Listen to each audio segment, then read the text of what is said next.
তো এখন আমি রিলস বানানোর জন্য রেডি হচ্ছি।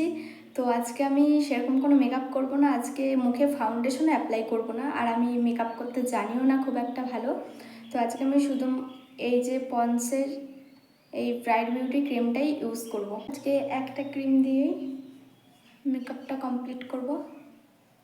যদি আমি খুব একটা মেকআপ করতে পারি না ভালো, মুখে আর কিছু অ্যাপ্লাই করব না, শুধুমাত্র ওই ক্রিমটাই অ্যাপ্লাই করেছি। আর এখন এই যে ব্লু হেভেনের এই কাজলটা ইউজ করব।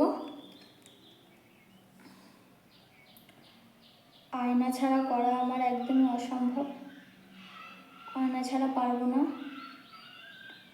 ফোনের ক্যামেরাতে দেখে তো একদমই পারবো না। তো দুটো চোখেই তো কাজল অ্যাপ্লাই করার ডান। তো এখন হচ্ছে এই যে আইলাইনার পরার পালা। তো এটা আমি আগে পরে আসি, তারপরে আবার দেখা হচ্ছে তোমাদের সাথে। আর এটাও হচ্ছে ব্লু হেভেনের। চলে এসেছি।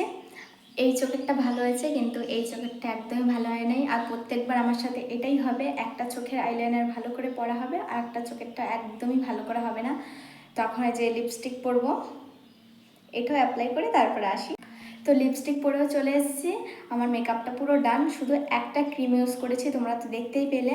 এর থেকে বেশি আর মেকআপ করতে পারি না আর করবও না। আর আজকে তো ফাউন্ডেশন অ্যাপ্লাই করে নেই।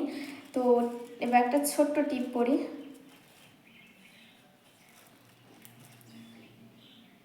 টিপ না পরলে কপালটা খালি খালি লাগে। তো একটা ছোট্ট টিপ পরেও রেডি হয়ে গেছি।